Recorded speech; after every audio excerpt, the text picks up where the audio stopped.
I thought that's it. I thought I'm going to die. I thought I'm going to die. So, but as I saw that at least I could stand on my feet for 4 minutes, then maybe if I can be rushed to hospital, I'll make it. Sergeant Gabriel Fuku was on patrol with his dog unit in Soweto when he saw a car with a suspicious license plate. As he called radio control for ownership details, the car stopped and the driver got out. Fuku called for backup and then got out to talk to the driver, asking him if he could check the car.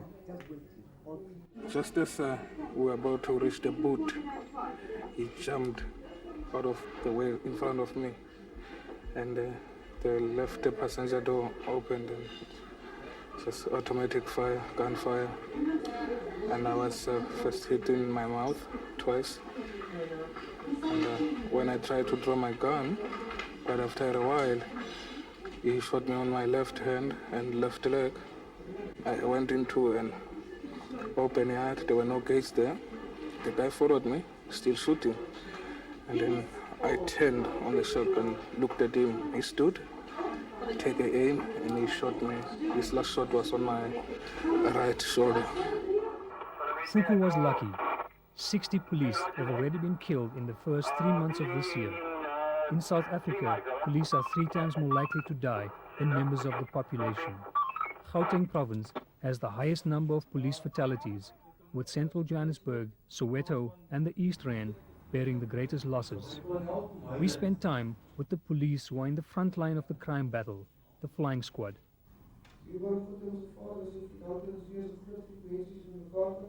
The night shift prepares for duty.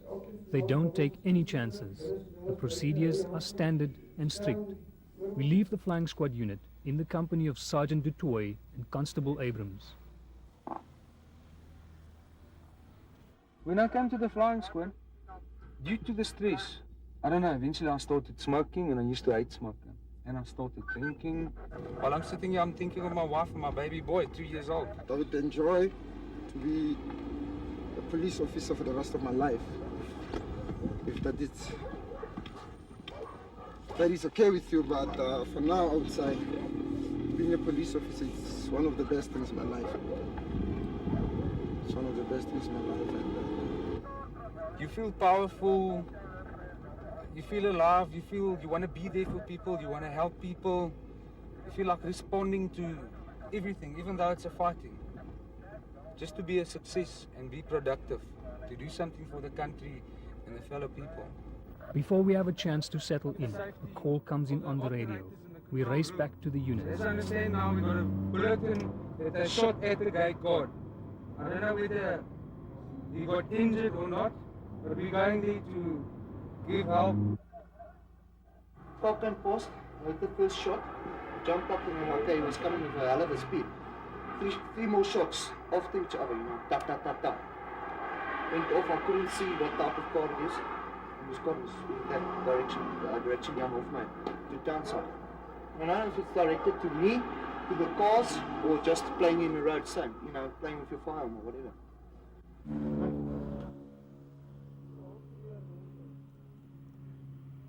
All they find is a shotgun shell. There's not much to be done, so we go back into the streets of Igoli.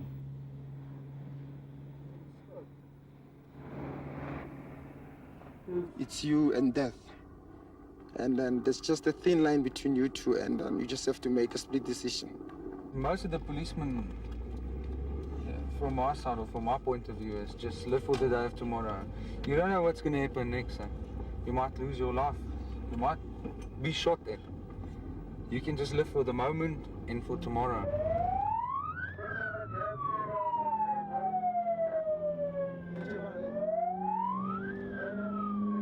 We arrive first at the crime scene.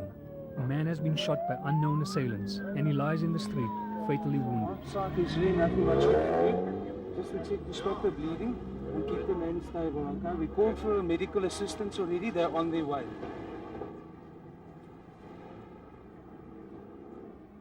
According to crime investigation, the suspect might still be among the crowd standing here because 9 out of 10 times the suspect usually do return to the scene of crime.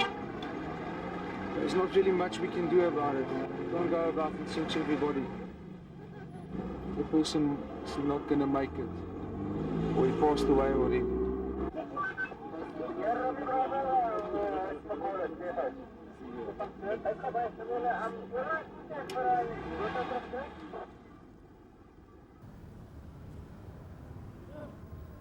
Most of the complaints on this night are fights related to alcohol abuse. And these are the results. This is the second corpse we've seen in the last hour. We respond to an armed kidnapping and arrive seconds after police reservists arrest the alleged perpetrators. As we came around the block, we found a whole group of these guys with the firearms walking up towards us. We got the complainant to prove that these guys are the guys that threatened him with firearms, and apparently they kidnapped his brother, and his brother is still missing.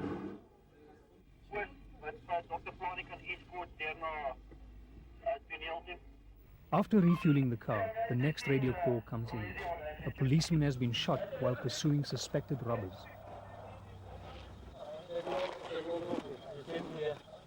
Okay, Daniel, can you tell me what happened?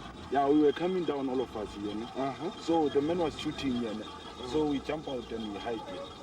And then the man was just around the corner. The guy came, he just came around the corner. And as we hit the corner, we shone the torch in his face, he just started shooting.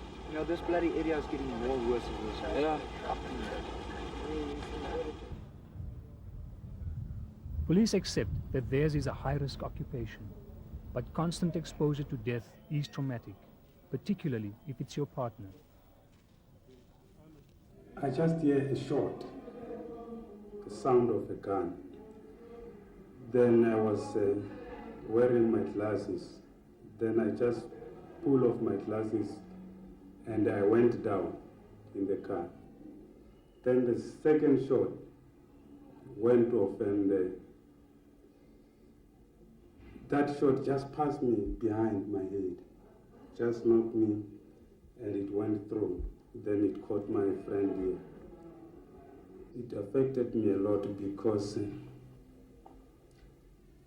I dreamt of him many times. And it was hard and difficult to forget that kind of incident. You see, from that day, I didn't want to do this job anymore. It became now difficult for me to come back to work, but at the end of the day, I made my mind that no, I'm going back, and then I'll see what is happening. In fact, many policemen who survive attacks return to their jobs.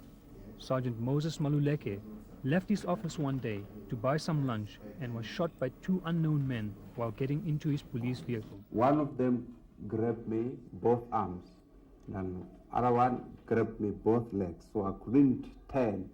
And then while I was trying to turn around to look who was there, it was too late. Then they shot me on the left shoulder.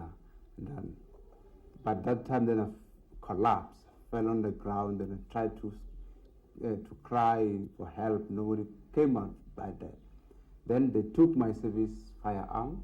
Then they ran away. Now I cannot walk. That's the thing that changed.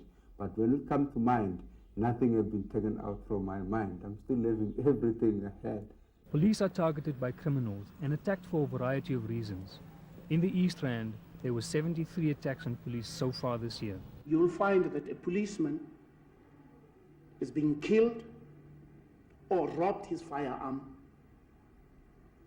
during peak hours, where the entire community is witnessing the murder or the robbery, but nobody will come out or be prepared to submit a statement. Last year we have lost 12 members. This year Up to date, we have lost 4 members who were brutally maimed and killed.